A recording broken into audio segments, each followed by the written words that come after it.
All right, folks, you'll see this face both at the, well, you see my face in the whole video, but this is Stephanie from the future popping in at the beginning, just with a reminder that every insurance is different. Every insurance is different. So I'm sharing my experience with my insurance of Blue Cross Blue Shield Colorado, and it doesn't mean it'll be the same for you.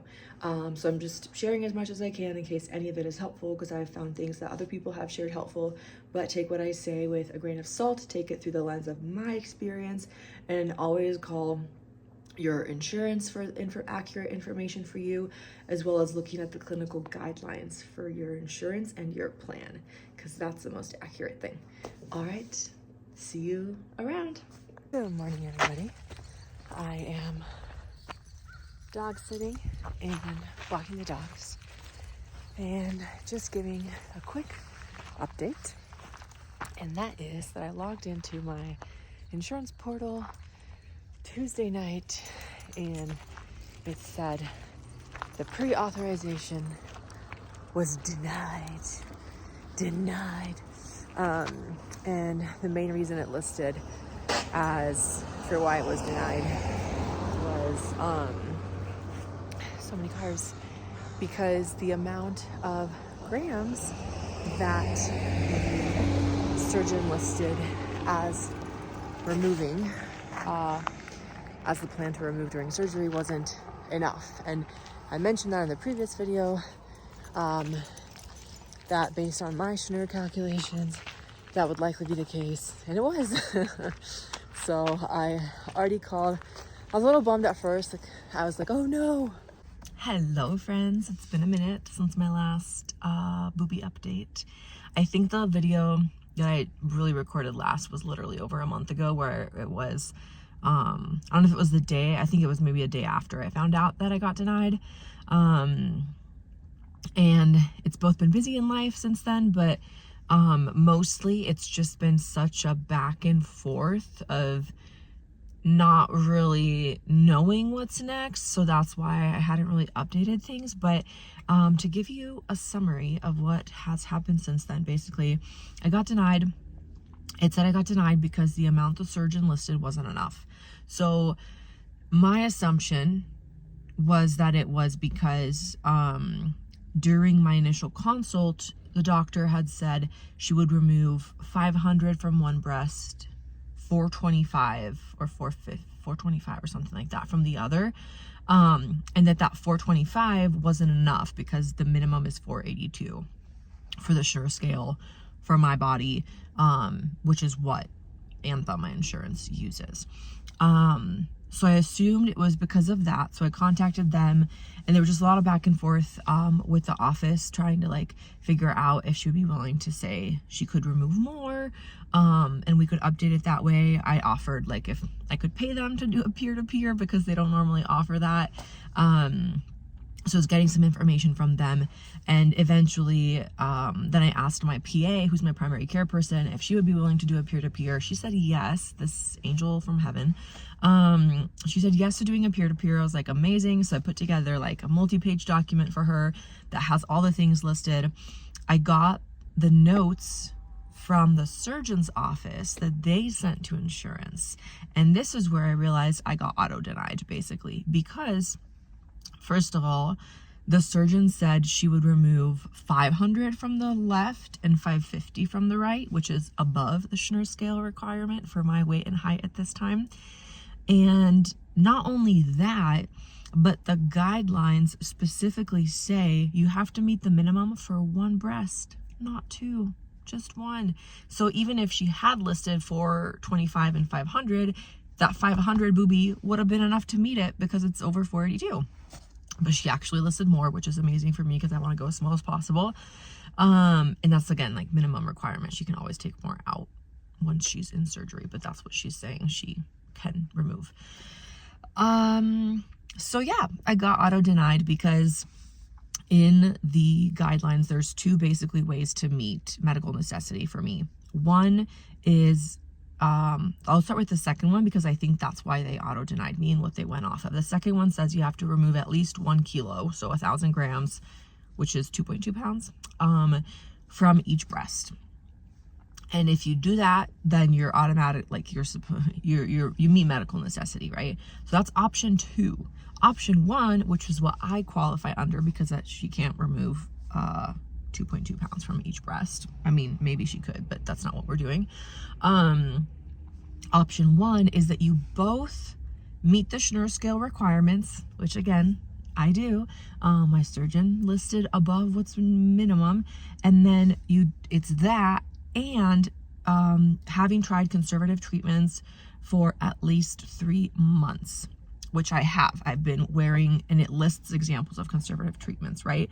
It lists taking NSAIDs like ibuprofen for at least 3 months. It lists physical therapy, which I have not done, but I've been weight training for since 2009, 2010. So that's, what year are we? It's 2026. That's 16 years.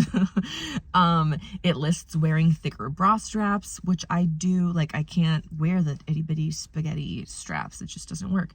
So I have done, even if we don't count the weight training, right, because it's not physical therapy, I've for sure tried NSAIDs for more than 3 months to deal with the pain. I've also done more than 3 months of the bra straps. I want to say there was another, I think those are the 3 options I actually checked the boxes on. So that's what I think happened, is why I just got auto denied, is they just looked at like, oh, option 2, 1 kilo, 2.2 pounds. She doesn't meet it. But, oh, option 1, conservative treatment for 3 months plus, which is for years, a decade plus for me, and then they're not removed. So that's what I found out while I was getting the paperwork ready for my PA to do the peer-to-peer.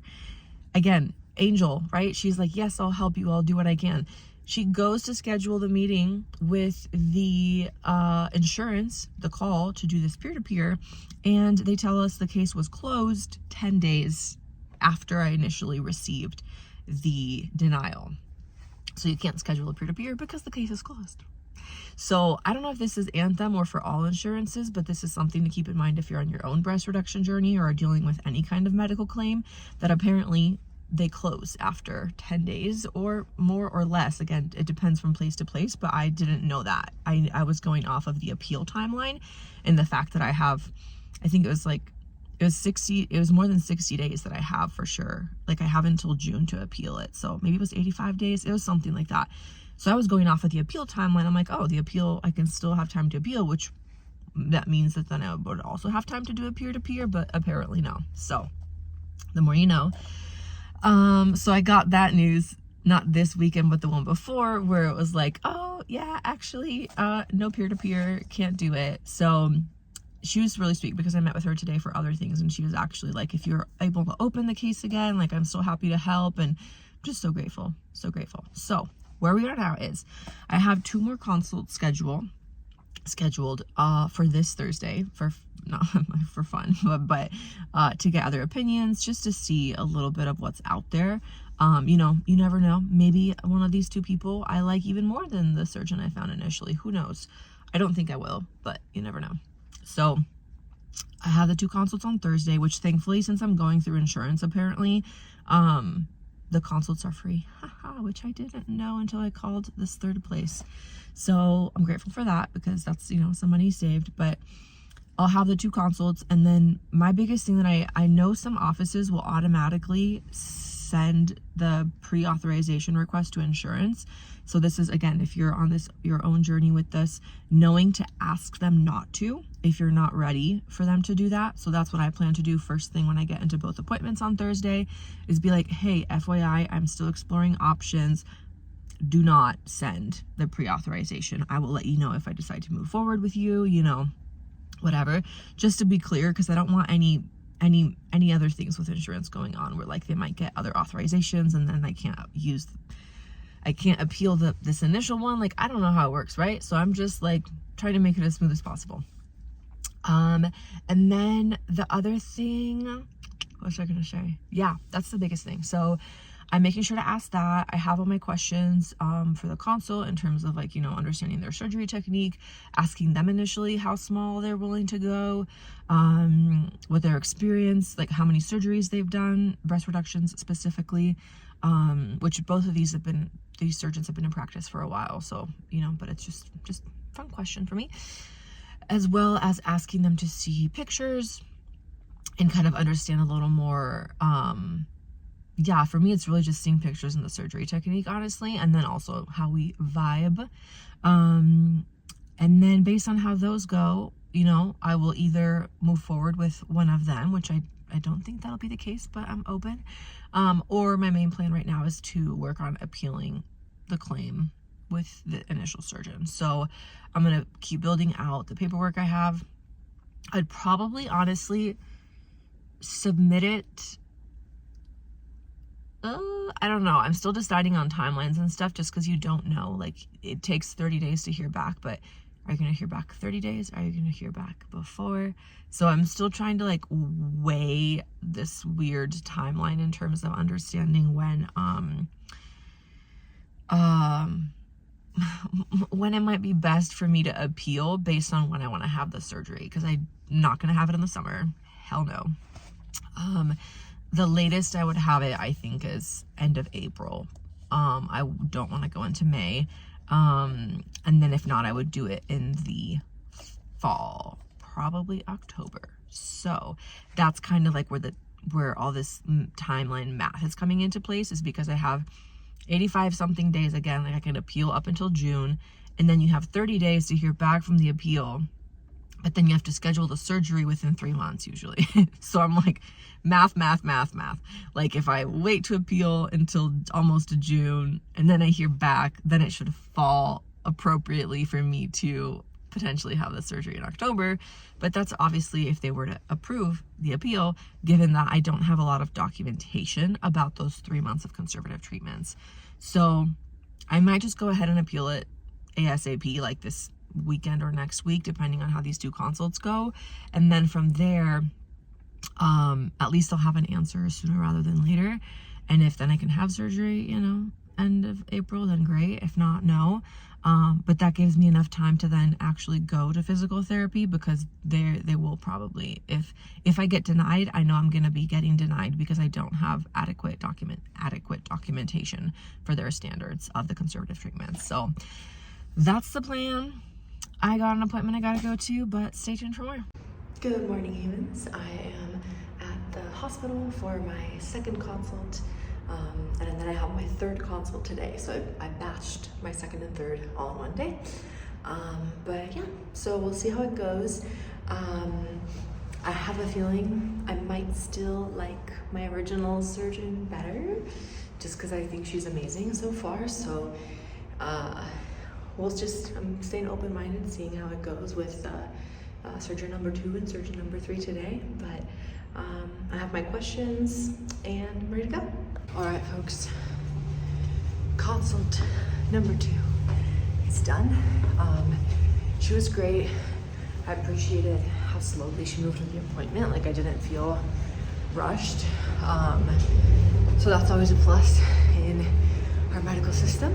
And yeah, lots of experience. Has been doing this for a long time. Good results. And what was I gonna say? I think the main thing I'm going up the stairs is that she uses, there's different techniques that you can use for a breast reduction. And I'm just gonna name, this is having short hair, I keep touching it. I'm just gonna name the 2 techniques that have been mentioned for me specifically. So the first surgeon I saw mentioned an inferior pedicle, which is what's most commonly recommended for people who have significant amount of breast tissue to be removed. And all that means is that they're maintaining the blood supply from below. So they're maintaining the blood supply from below, and then they basically cut out like this like zigzaggy thing, and then whoop, sew it together. And so you end up with a vertical incision and a anchor incision.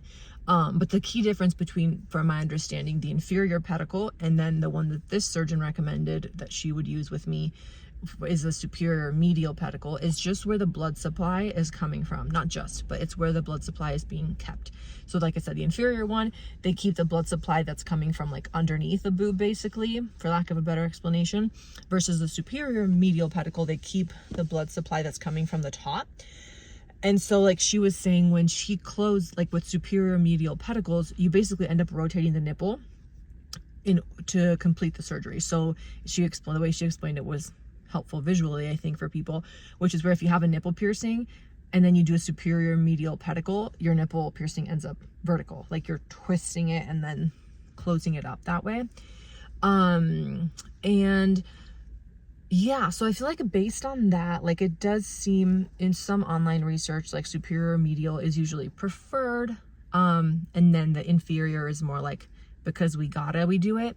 But both because of the superior medials, according to my quick Google search, seems to be better in terms of like, it's just like less complications, I guess, is a part of what it said. There's a greater risk of nipple sensitivity loss, but it seems to be like a faster surgery, a more, I don't know if it's necessarily straightforward, but that's some of the stuff that it mentioned. And it maintains more upper pole fullness, which means like the top part of your boobie having a bit more tissue because of the way that you're then rotating it, versus the inferior pedicle tends to sometimes bottom out, is what it's called. And so over time, like your nipple basically, like your boob like drops, bottoms out, like the nipple ends up looking higher than it was at the original end of surgery. The reason I'm thinking about still going with the first surgeon so far, even though she's with the inferior pedicle, is what I've seen with some of the superior medial pedicles is they sometimes, I feel like, have the nipples that then are facing out more. And like it looks to me, now that I like knowing how the surgery works, like it looks like something was like manipulated a little, and yeah, I feel like the nipples just end up facing out a little bit more. So that's that really. And so both in terms of like that technique, I'm still preferring the first surgeon. I also just really liked her as a person, not that obviously that's a huge thing, but I just felt comfortable. I felt comfortable with this second surgeon too, but different, you know, just different vibes and stuff. So far I'm still leaning for the first one. I do have my second consult of today, third consult overall in 2 hours. So I'm about to drive down that way and post up somewhere to work in the meantime, and see how that goes. I have honestly thought about canceling it because I just know the first surgeon is the one I want. But, you know, going through with it anyway. The consults are free because I do it through insurance. So I think it's worth it to just get opinions. But I do really like my first surgeon still. So we'll see how it goes. I will update y'all once that is done. This third consult, but the second consult of today. I'll have my mind made up by then, obviously, because these are just kind of extra. And yeah, then we'll decide how to proceed, and we'll take it from there. I will say one thing I'm not looking forward to post-surgery is the compression bras. Literally, like this second surgeon I met with, she said she has her patients keep the compression bra for 2 to 3 months. I forgot to ask what my first surgeon says, but it's probably also going to be something similar.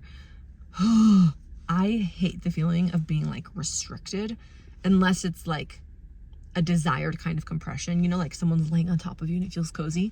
But a bra restriction where it's like in the circumference, like squeezing you, and like, oh my god, that will be a trip. That'll probably honestly be the hardest part of the recovery for me, is wearing a compression bra. I wear bras because I have to, because if not I get headaches and the girls go everywhere. But I don't like wearing them. I don't find them comfortable. I actually feel like they also contribute to my headache sometimes. Like, it's just annoying. So yeah, the thought of 3 months in a really tight bra, it'll be worth it. It'll be worth it. Okay, before I start driving, I will say something I found interesting was that I mentioned, like, when I was at the office, like, I told the front desk person, like, hey, please don't submit anything to insurance. I'm still searching, you know, I'm trying to vibe, that's not what I said, but trying to, you know, just have a few different consults. And she seemed a little surprised. And then the surgeon seemed surprised as well when I said that. So I'm like, is it not that common to get a lot of consults? Like, interesting. I guess maybe especially with insurance, like people are used to maybe getting who they can and that's it. I don't know, but that was just kind of like, yeah, surprising to me that they were seemed surprised, or like not taken aback in a bad way, but just like, oh, you know, where I'm like, do people not do that many consults? I don't know. That's interesting to me. So anyway, I mentioned this in another video, but I'm gonna make sure to let this person know too when I first get there, because the more you don't want to get a bunch of pre-authorization requests sent to insurance where then they're like, what the heck is going on? And it just creates a mess. So that's my tip for today. Be upfront about that so that they don't put stuff through that doesn't need to go through. And yeah, see you after the consult. Okay, I've arrived at my coffee shop destination. So before I touch back in with you all after the second consult of the day, I did remember something else I wanted to share, which the surgeon I met with asked who the other surgeons I was consulting with are. And she doesn't know this one, but she does know, and called her by her first name, the first surgeon I saw, and was like, oh yeah, she's great, blah blah blah. So that's also like reassuring. Not that I felt like I don't feel like I need it, because I know she's great, but it's just nice to know that, like, you know, I don't know, there's a personal connection there of some kind, and well respected and stuff. So anywho, that's the update. All right, y'all, I'm gonna try and keep this quick just so we can wrap up the whole insurance process. But basically, the last part of the video, I was going in for my third consult. She was wonderful. She seemed like technique-wise, I liked hers. But overall, I still vibed with the first surgeon more. I still liked the first surgeon's results a bit more. And she's also closer. So between those three things, I, you know, feel like I did my due diligence. I met with other people. I did actually find out it was not free through insurance after all, so I did have to pay a $75 copay for each consult. So just double check stuff. Don't just take what the surgeon's office tells you for granted. But yeah, so I decided to go forward, as you can probably see I already was intending to, with the first surgeon I met. Again, I'll share details post surgery and everything. So if you're in the Denver, Colorado area, you can also work with her, because I'm sure it's going to be great. But yeah, and since then, basically what happened is I was going to do an appeal, because as you saw in the previous videos, or in this video in the previous sections, the peer-to-peer just wasn't going to work. And I called insurance to figure out exactly what I needed to do for the appeal. And the person I talked with suggested not appealing and instead having the office resubmit. So I did what they told me to do. So the surgeon's office, the first one, resubmitted to insurance. They included more pictures that I sent them from like some chafing that I had in my breast area from a raise I had done that I had forgot to send previously. And then they included more detailed notes that I sent with like specific timelines about the conservative treatments that I mentioned at the beginning of this video. And they submitted. I waited the 2 weeks like a patient, haha, and nothing. They still said pending. So eventually I called the insurance, and she told me they didn't receive the clinical notes, which is like all the things I just mentioned that we submitted. And then in that same phone call, the person on the insurance said that it actually wasn't the clinical note. Like, she kind of just stopped mentioning the clinical notes and then said that it's actually the fact that the previous case was still open, which, as you saw, supposedly was closed because we couldn't do the peer-to-peer. And then also said that the facility wasn't in network, which I know it is because it didn't get denied because of that last time. So anyway, cue more phone calls with insurance. The surgeon's office also called them and talked with them, and they were amazing. And eventually I called back with the information the surgeon's office gave me, got them to change the information, double check stuff. They verified that, oh yeah, it is a network actually. And they changed that, thankfully, that moment that I had the call. And then the next morning, I log in the portal and it said approved. So it's happening. Obviously, if you saw some of the previous parts of this video or other ones, ideally I would have had the surgery by April, or I was going to do it in the fall. But I am doing it. I'm doing it now in May because mostly I'm tired. I'm tired of this, and I want to live my life with less boobage. And also, it's just so much unknown with insurance, and I want to be done with it. So it's not like it's not just that. You know, if it were just that, I wouldn't be doing it now just because of that, but that is a factor. So surgery is scheduled in 2-ish weeks. I will make an intermediary video between this one and then a surgery one that just kind of goes over whatever products I bought, things I'm doing, yeah, like in terms of like how the pre-op appointment went, things they suggested, all that kind of stuff. So that's my update for now. We're approved.